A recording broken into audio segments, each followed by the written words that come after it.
T पारां हर साल तैलीम खे हथी वठण जे लाइ तैलीमी हफ़्तो मल्हायो वेंदो आहे। उन सिलसिले में हिन साल बि तैलीम खे हथी वठण जे लाइ हफ़्तो मल्हायो पियो वञे। हीउ जेको प्रोग्राम रखियो वियो आहे इहो बि उनजो तसलसल आहे। ऐं तव्हां हिकु पोइते पियल इलाइक़े में हेॾो जेको सकाफ़ती सरगर्मियूं ॾिसी तव्हांखे कीअं महसूसु थियो ऐं मेहरान टीवी जे लाइ तव्हां छा चवंदा?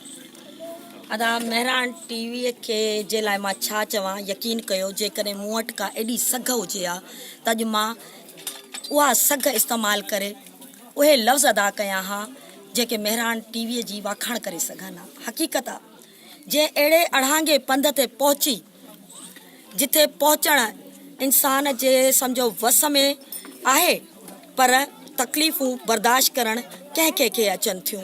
उन तकलीफ़ुनि खे बर्दाश्त करे मेहरान टीवीअ वारा हिते पहुता ऐं हिन मेले खे साम्हूं हाणे ॿुधायऊं त इल्मु छा आहे।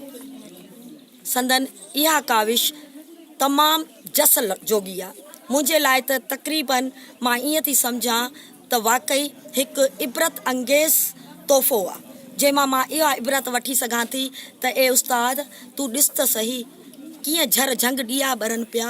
इन्हनि ॾींहंनि खे ॾिस कीअं तालीम पकिड़े पई। इन्हनि ॾींहंनि खे ॾिस जेका बिना उजूरे जे पंहिंजे वतन जी पंहिंजे क़ौम जी ख़िदमत करे रहिया आहिनि।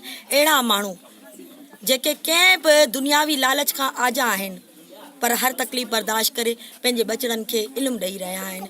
अहिड़नि माण्हुनि जी असांखे तोड़े साहिब हैसियत माण्हुनि खे ऐं गवर्नमेंट खे सहायता ज़रूरु करणु घुरिजे त अहिड़ा माण्हू तालीम जे मैदान में आणणु घुरिजनि जेके वाक़ई इल्म जी रोशनीअ खे सही नमूने पकिड़े सघनि था। अच्छा आदि हीअ जेके हिते स्टाइल्स लॻाया या मुख़्तलिफ़ साइंसी सकाफ़ती इन्हनि खे ॾिसी मां कीअं महसूसु कयो पिया? अदा मूंखे ॾाढी बेहदि ख़ुशी थी बहसियत उस्ताद जॾहिं मां इन्हनि स्टाइल्स खे ॾिठो त मूंखे बेहदि ख़ुशी थी।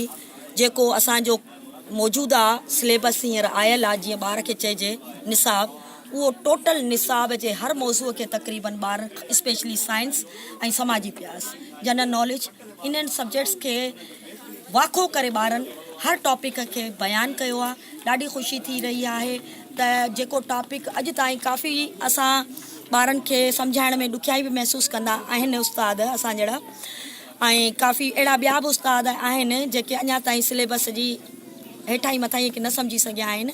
पर हिन साइंसी मेले खे ॾिसी हिन में असां जेको शइ ॾिठी आहे उहा मूंखे ॾाढी ख़ुशी पई थिए त जेकॾहिं इन्हनि टॉपिक्स खे ॾिठो वञे हिन मेले में न सिर्फ़ु ॿारनि इन टॉपिक खे वाज़े तौर ते बयानु कयो बल्कि तजुर्बो करे साबित करे ॾेखारियो त हीअ शइ कीअं वजूद में आई, कीअं आंदी, कहिड़े तरीक़े सां इंसानु इर्तिक़ा जा मरहला तइ कंदो अॻिते वधंदो वियो आहे। Thank U.